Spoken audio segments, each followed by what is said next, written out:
마태복음 19번째 시간 부동심이라는 제목으로 하나님의 말씀 전하겠습니다.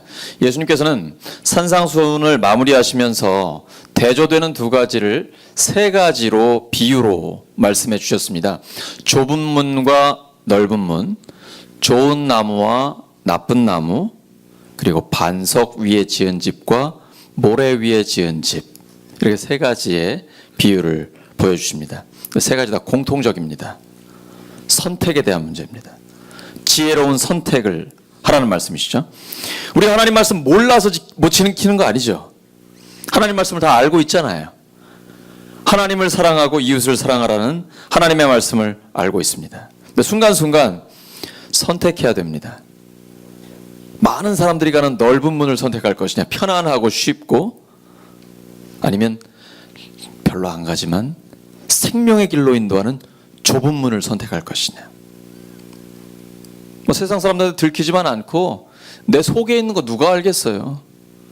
나쁜 마음, 나쁜 생각 갖고 있으면 이게 나쁜 열매로 맺어진다는 거죠. 사람들은 모를지 모르지만 하나님은 중심을 보시니까 좋은 나무, 예수님의 마음을 품고 있으면 자연스럽게 좋은 열매를 맺게 되는 것이죠. 그리고 반석 위에 지은 집과 모래 위에 지은 집에 대한 비유입니다. 이스라엘은 골짜기가 많아요. 우리도 옥산 주변을 보면 산으로 둘러싸여 있잖아요. 그러면 위쪽부터 이렇게 아래로 내려올 때 비가 오면 우기에 토사들이 내려와서 밑에 쌓입니다. 그러면 위쪽이 농사가 잘 될까요? 아래쪽이 잘 될까요? 농사의 농자도 모르는 저도 알겠어요. 이거는 이 위에는 계속 깎이니까 바위처럼 단단할 거 아니에요. 그러니까 뭐 심어봤자 얼마 안 날 텐데 흙이 쌓이고 쌓여서 비옥한 땅이 밑에 있으면 열매를 얼마나 잘 맺겠어요. 그러니 사람들이 집을 지을 때 농사가 잘 되는데 지어야 되잖아요. 그럼 이 아래쪽에 짓게 되는 거예요. 문제는 창수입니다. 창수. 이스라엘은 간혹 비가 엄청나게 쏟아질 때가 있어요. 그러면 위에서부터 골짜기를 타고 물이 확 내려오면 갑자기 불어난 물 때문에 집이 다 무너져 버리게 되거든요. 예수님은 너희들 집을 어디다 지을래? 반석 위에 튼튼하게 지을래? 아니면 모래 위에 지을래? 우리한테 물어보시는 거예요. 여러분이라면 어디다 지으시겠어요? 우리 농사 전문가잖아요. 집 어디다 지으시겠어요? 이스라엘 사람들 반석 위에 짓지 않습니다.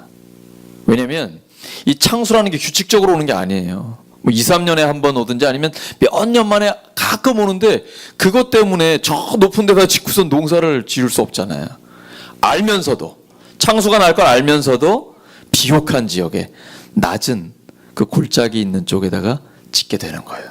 근데 항상 조심스러운 거죠. 언제 창수가 몰려올까? 무너져 내릴까?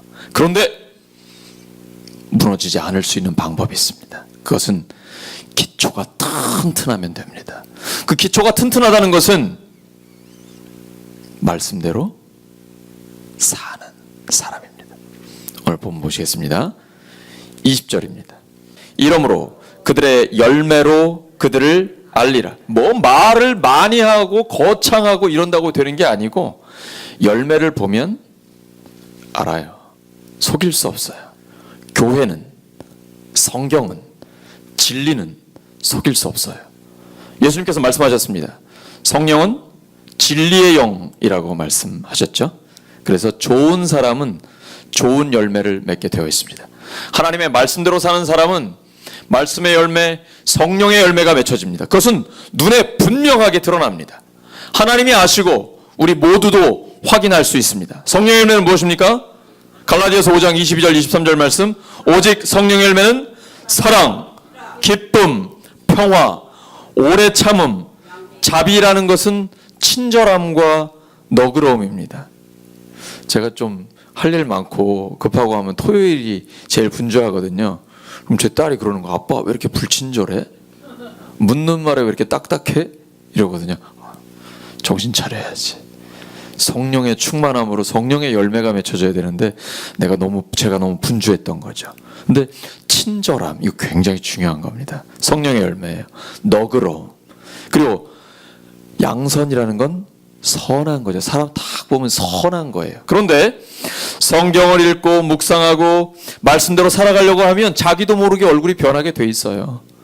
왜냐하면 선한 것을 보고 선한 걸 듣고 선한 걸 생각하니까요. 그러니까 얼굴이 점점 더 선해지게 되는 것이죠. 그런데 텔레비전 보고 악한 거 보고 스마트폰 보고 음란한 것, 더러운 것, 폭력적인 것, 나쁜 걸 보고 듣고 생각하면 어떻게 될까요? 인상 더러워지는 겁니다.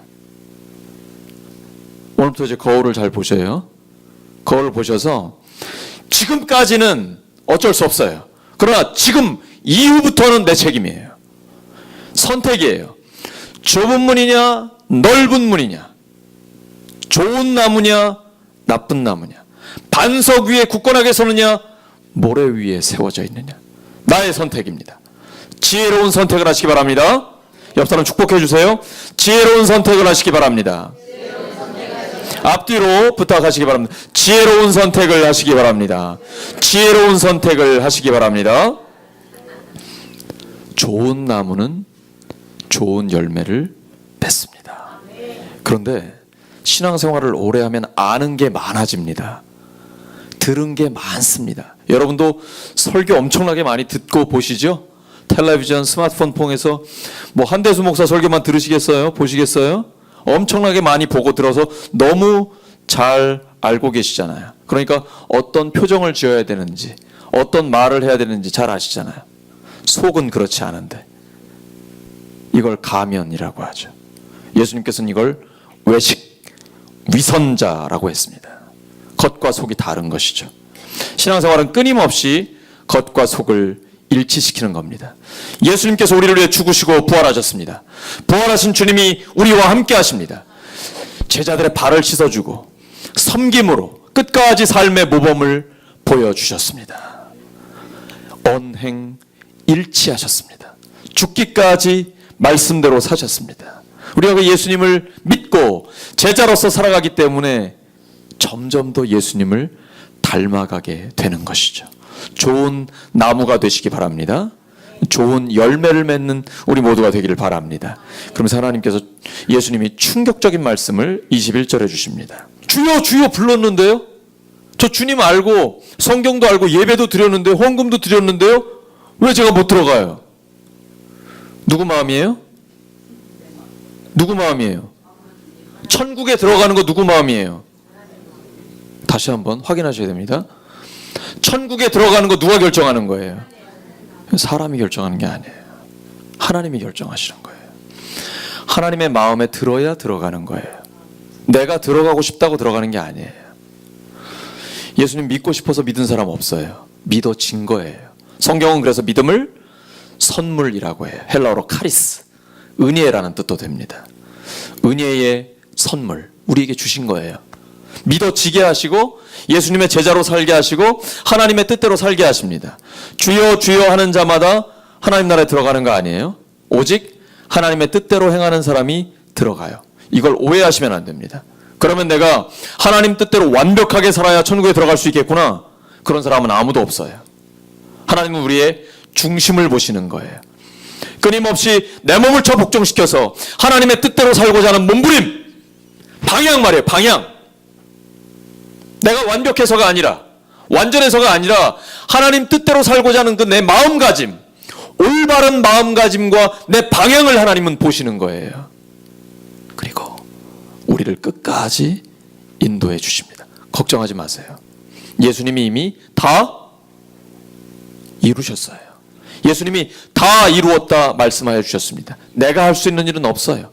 구원받은 우리는 예수님을 따라 하나님의 뜻대로 살기로 결단했어요. 하나님을 사랑하고 이웃을 사랑하며 살아가는 것입니다. 우리는 하나님께서 끝까지 책임져 주세요.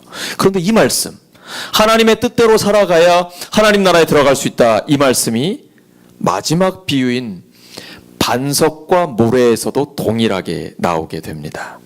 말씀대로 사는 인생이 가장 지혜로운 인생이에요. 내가 말씀대로 살겠습니다.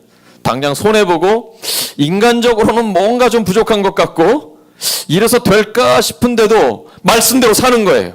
결단하는 거예요. 책임은 하나님께서 지십니다. 그러니까 세상의 방법대로 사는 사람은 세상이 책임질 거예요. 불안한 세상이. 돈을 믿고 사는 사람은 돈이 책임질 거예요. 이따가 사라지는 그 돈이. 그러나 하나님을 믿고 하나님의 뜻대로 사는 사람은 누가 책임지실까요? 저는 하나님을 선택하겠습니다. 돈이나 세상을 선택하지 않겠습니다. 불안합니다. 이따가 사라질 겁니다. 하나님은 영원하십니다. 천지는 없어지겠으나 내 말은 없어지지 아니하리라. 하나님 우리에게 끊임없이 말씀하십니다. 내가 너를 영원히 견고하게 세우겠다. 너의 가정과 교회, 나아가 나라까지도 하나님께서 영원히 견고하게 세우겠다 말씀하여 주십니다. 그래서 복 있는 사람은 끊임없이 말씀을 묵상하고 말씀대로 살기로 다짐하고 결단합니다. 날마다, 순간마다. 성경에서 복 있는 사람은 히브리어로 에쉐르입니다. 하나님이 함께하는 사람입니다. 하나님의 뜻대로 사는 사람. 내 뜻대로가 아니고 내 욕심대로가 아니고 내가 하나님이 돼서 내 마음대로 사는 사람 안 돼요. 그게 죄의 본질이라니까요. 아무리 교회에 나와도 선하게 살아도 소용없어요. 내가 하나님이 되면 내 마음대로 내 욕심대로 내 생각대로 하나님 없다고 내 하고 싶은 대로 현실에서 하면 교회에 와서는 가장 거룩한 사람으로 예배드리는 모습으로 있다가 가정과 직장과 일터와 내 삶의 자리에 가면 내 마음대로 내 뜻대로 세상의 방법대로 사면 하나님 없는 거잖아요. 교회에서나 가정에서나 일터와 직장 삶의 모든 자리에서 하나님의 뜻대로 살 때, 하나님과 함께 살 때 이 사람이 가장 복 있는 사람입니다. 시편 1편 우리가 너무 좋아하고 많이 외우는 말씀이죠. 시편 1편 말씀. 복 있는 사람은 악인의 꾀를 따르지 아니하며 죄인들의 길에 서지 않고 오만한 자들의 자리에 앉지 않고 오직 여호와의 율법을 즐거워하여 그 율법을 주야로 묵상하는도다. 그는 시냇가에 심은 나무가 철을 따라 열매를 맺으며 그 잎사귀가 마르지 아니함 같으니 그가 하는 모든 일이 다 형통하리로다. 악인은 그렇지 않아요. 바람에 나는 겨와 같아요. 돈을 따라서, 세상을 따라서 결국은 망합니다. 그러나 의인은 하나님께서 인정해 주십니다. 내가 의로워서가 아니라 예수님의 십자가와 부활의 능력으로 우리를 의롭다고 인정해 주셨습니다. 하나님께서 끝까지 책임져 주시는 것입니다. 이런 사람 흔들리지 않아요. 신앙심은 부동심입니다. 신앙심은 흔들리지 않는 마음입니다. 어떤 사람을 만나도 어떤 상황에 부딪혀도 어떤 환경 가운데 처해도 하나님이 나의 반석이기 때문에 흔들리지 않는 겁니다. 내가 강해서가 아니고 내 의지로 강한 게 아니라 하나님이 나와 함께 하시기 때문입니다. 말씀대로 사는 사람이 하나님 나라를 누리고 영원히 하나님의 나라에 들어갑니다. 말씀대로 사는 사람이 반석 위에 굳건하게 서게 됩니다. 말씀 정리합니다. 신앙심은 부동심입니다. 흔들리지 않는 마음입니다. 하나님의 뜻을 행하는 사람이라야 하나님 나라에 들어갑니다. 말씀대로 사는 사람이 반석 위에 굳건하게 섭니다. 우리 모두 하나님의 뜻대로 살아서 하나님을 사랑하고 이웃을 사랑하며 사명을 감당하셔서 반석 위에 굳건히 서는 믿음, 흔들리지 않는 믿음의 사람이 되기를 예수님의 이름으로 축원합니다.